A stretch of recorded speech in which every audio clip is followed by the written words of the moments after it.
كراما كاتبين يعلمون ما تفعلون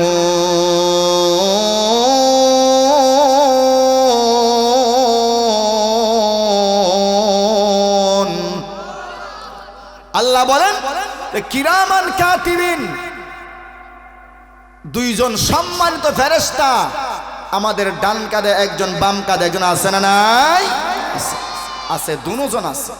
কিন্তু ভাই এখানেও আল্লাহ কতটুকু দয়া আমাদের জন্য করছেন। এই ডান কাঁধের ফেরেশতা আপনি শুধু নেক কাজের নিয়ত করছেন, সঙ্গে সঙ্গে সে লিখে ফেলায়। সুবহানাল্লাহ। আমার ভাইয়েরা, ওই ফেরেশতা আপনি একটা নেক কাজ করাবেন, দোকান থেকে নিয়ত করলেন আজকে দোকানটা আমি 1 ঘন্টা আগে আমি লাগাইয়া দেব।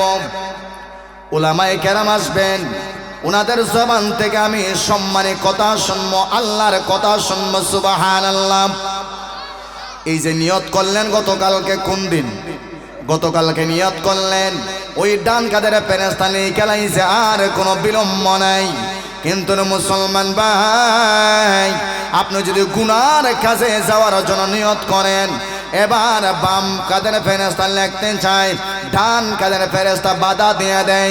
ওরে আল্লাহর ফেরেশতা শোনো, বান্দা তো নিয়ত করছে কিন্তু যায় নাই, আগামীকাল সে যাবে, আগামীকাল পর্যন্ত তোমাকে অপেক্ষা করতে হবে। বান্দা যদি না যায় তাহলে বান্দার আমল নামায় গুনাহ লেখিয়া কোনো লাভ নাই। সুবহানাল্লাহ। মুসলমান ভাই, এই ফেরেশতা আমি নেক কাজ কতটুকু করলাম, গুনার কাজ কতটুকু করলাম, ওই ডান কাঁধের ফেরেশতা লেখে, বাম কাঁধের ফেরেশতা লেখে। তাদেরকে আমার আল্লাহ আমার জীবনের নেকি এবং বদি লেখার জন্য আল্লাহ দেয়া দিয়েছেন। কথা শুনে বলেন ঠিক কিনা? এ মুসলমান ভাই, এই দুনিয়াতে আসার পর আমি আবার যদি আমার মালিকের গোলামি আমি না করলাম, আমি আমার আল্লাহর কথা শুনলাম না, আমি আমার নবীর তরিকা অনুযায়ী জিন্দেগি চালাইলাম না, আমার আল্লাহ বলেন বান্দা শোনো, তুমি তো একদিন মারা যাইবা, ওই সময় তোমার আমলনামা আল্লাহর কাছে আছে না নাই? কথা শুনে কয় না? এ মুসলমান, এই দুনিয়াতে আপনি আসার পরে আল্লাহর বিধান মানলেন না, আল্লাহর কথা মতো জীবন চালাইলেন না, শয়তানের কথা মতো চালাইলেন, নফসের কথা মতো জিন্দেগি চালাইলেন। ওরে মুসলমান শোনো, যে আল্লাহর কথা মতো জিন্দেগি চালায় তার দুনিয়াও সুন্দর হয়, মরার পরে আখিরাতও সুন্দর হয়। ঠিক কিনা? কিন্তু যেই বান্দা নফসের গোলামি করবে, নফসের জিন্দেগি চালায়, নফসের কথা মতো জিন্দেগি চালায়, নফসে যদি বলে বান্দা যা ওয়াজের মধ্যে যাস না, নফসের কথা মতো জিন্দেগি চালাইবে। নিজের দিলে বলে বান্দা ওয়াজের মধ্যে যা, আবার নফসে বলে যাওয়া লাগবে না, খেলার মধ্যে যা।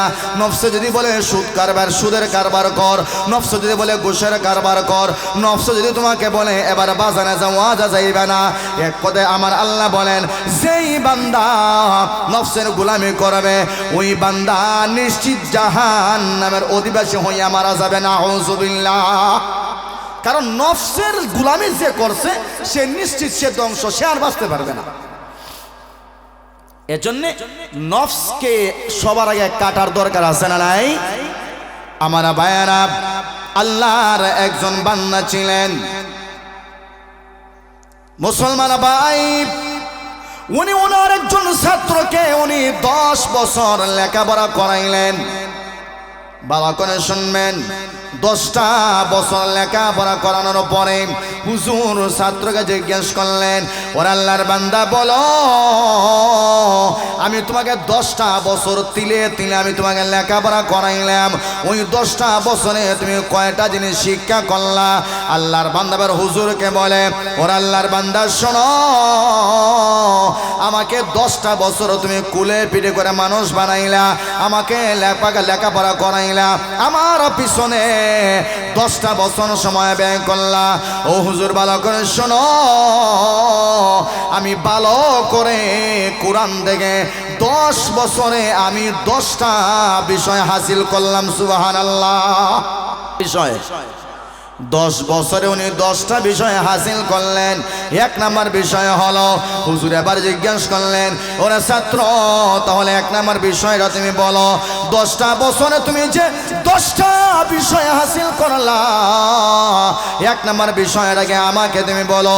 এবার ছাত্র বলে, ও হুজুর 1 নাম্বার যে বিষয় আমি হাসিল করলাম, 10টা বছরে 1 নাম্বার জিনিস আমি হাসিল করলাম, ওই জিনিসটা হলো আমি গোটা দুনিয়া নিয়ে গবেষণা করলাম, গোটা দুনিয়ার কিছুই আমার সঙ্গে কবরে যাবে না, আমার সঙ্গে কবরে যাবে মহান আল্লাহর কোরআন। এজন্য দুনিয়ার সব জায়গা থেকে আমি আমার দিনের সম্পর্ক কর্তন করলাম, আর কোরআনের সঙ্গে আমি ছাত্র আমার দিনের সম্পর্ক লাগাইলাম। কথা বুঝাইছিনি? দুনিয়ার সব কিছু থেকে আমি আমার সম্পর্ক চিহ্ন করলাম, আর কোরআনের সঙ্গে আমি আমার দিনের সম্পর্ক লাগাইলাম। ফজরের পরে আমি কোরআন তেলাওয়াত করলাম, আসরের পরে কোরআন তেলাওয়াত করলাম, জোহরের পরে কোরআন তেলাওয়াত করলাম, মাগরিবের পরে কোরআন তেলাওয়াত করলাম, ইয়াশার পরে আল্লাহর কোরআন তেলাওয়াত করলাম। ওরে মুসলমান শোনো, ভালো করে শুনবা, জোহরের পর আল্লাহর কালাম তেলাওয়াত করলে আল্লাহর সঙ্গে কথা বলা যায়, আসরের পর আল্লাহর কালাম তেলাওয়াত করলে আল্লাহর সঙ্গে কথা বলা যায়, মাগরিবের পর আল্লাহর কালাম তেলাওয়াত করলে আল্লাহর সঙ্গে কথা বলা যায়, ইয়াশার পর আল্লাহর কালাম তেলাওয়াত করলে আল্লাহর সঙ্গে কথা বলা যায়, ফজর নামাজের পর আল্লাহর কালাম তেলাওয়াত করলে আল্লাহর সঙ্গে কথা বলা যায়। এবার ছাত্র বলে, হুজুর আমি কোরআনের সঙ্গে এমন সম্পর্ক লাগাইলাম, আমি যেই সময় কোরআন তেলাওয়াত করি ওই সময়ে আমি মহান আল্লাহর সঙ্গে আমি কথা বলি। সুবহানাল্লাহ। আমরা তো বুঝি না, কোরআন তেলাওয়াত করলে কথা বলা হয় কার সঙ্গে? কথা হয় না এখানে, এটা মোবাইল ফোনে গার্লফ্রেন্ডের সঙ্গে কথা বলা না। কোরআন তেলাওয়াত করলে সরাসরি আল্লাহর সঙ্গে কথা বলা যায়। সুবহানাল্লাহ, একটু জোরে হই। কিন্তু আল্লাহর সঙ্গে আপনি যে কথা বলতেছেন, আল্লাহর কুদরতি আওয়াজ আপনি শুনতে চান, এই কান দিয়ে, নাপাক কান দিয়ে আল্লাহর কথা শোনার যোগ্যতা আপনারও নাই, আমারও নাই। কথা জোরে হয় না? কারণ এই কানের মধ্যে বেগানা নারীর আওয়াজ ঢুকেনি, নাচ গানের আওয়াজ আসেনি, অনেক নাপাক আওয়াজ আমার কানে দেয়া যায়, আমার চোখ দিয়া দেখি, আমার দিলে এফেক্ট হয়। কাজে এই নাপাক দিল দিয়া, এই নাপাক কান দিয়া আল্লাহর সঙ্গে কথা বলা আমাদের দ্বারা সম্ভব নয়। এই কান দিয়া আল্লাহর কুদরতি আওয়াজ আপনি শুনবেন কেন? কিন্তু আল্লাহর ওলিরা শুনছেন ঠিকই। সুবহানাল্লাহ কইতেন, আল্লাহর ওলিরা শুনছেন আল্লাহর কুদরতি আওয়াজ শুনছেন। উনারা এমন পর্যায়ে গেছেন, এমন পর্যায়ে গেছেন, আল্লাহর সঙ্গে ওনারা কথা বলছেন, সরাসরি কথা বলছেন। ওনারা ছিলেন মুস্তাজাবুদ দাওয়াহ। সুবহানাল্লাহ। মানে আল্লাহর কাছে ওনারা যেটা চাইছেন সেটাই আল্লাহ ওনাদেরকে দিয়া দিছে। এত উপরে ওনারা গিয়েছিলেন, কিন্তু আমরা গেছি, যাওয়ার সম্ভবই নেই।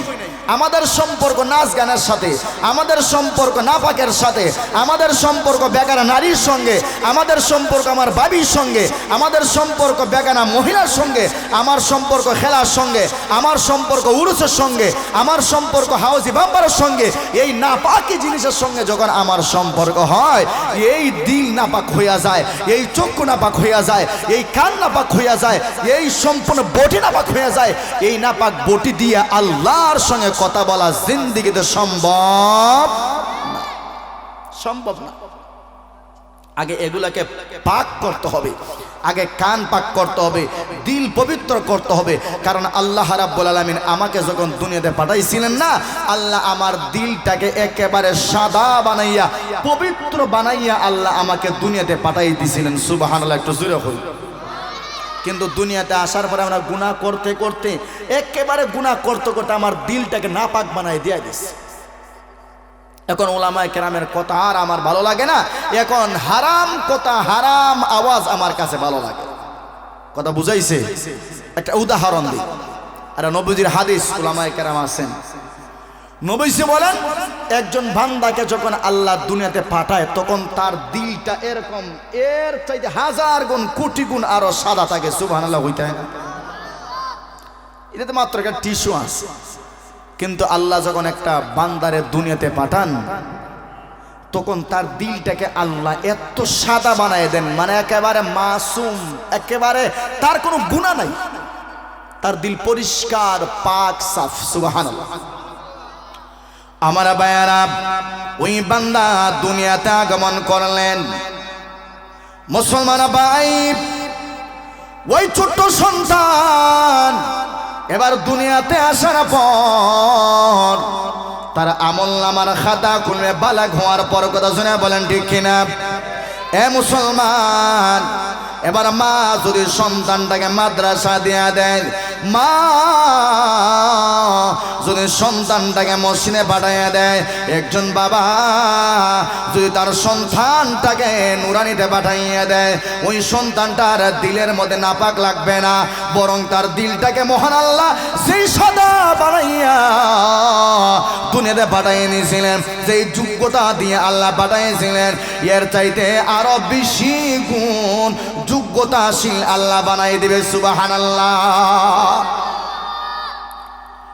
গুনায় তারে এফেক্ট করতে পারবে না, কারণ সে বালাগর আগ থেকে কুরআনের সঙ্গে তার সম্পর্ক, হাদিসের সঙ্গে তার সম্পর্ক, আল্লাহর সঙ্গে তার সম্পর্ক, হাদিসের সঙ্গে তার দিলের সম্পর্ক, মসজিদের সঙ্গে তার দিলের সম্পর্ক, মাদ্রাসার সঙ্গে তার দিলের সম্পর্ক। এজন্য মহান আল্লাহ ওই ছোট্ট সন্তানটাকে কুদরতিভাবে সমস্ত গুনাহ থেকে মহান আল্লাহ হেফাজতে রাখেন। সুবহানাল্লাহ। কিন্তু মা ওই ছোট্ট সন্তানটাকে যদি মাদ্রাসায় দেয় না, ওই ছোট্ট সন্তানটাকে যদি মা মক্তবে পাঠায় না, নুরানিতেও দেয় না, কিন্ডারগার্টেনও দেয় না, ওগো আমার মা ভালো করে শুনবা, মহান আল্লাহ তোমার সন্তানটাকে যে দিল দিয়ে আল্লাহ পাঠাইছিলেন, মাদ্রাসায় দিলেন না, মসজিদে দিলেন না, প্রাইভেটে রাখিয়া মেসাব রাখিয়া পড়াইলেন না, কোরআনের সঙ্গে তার সম্পর্ক লাগাইলেন না,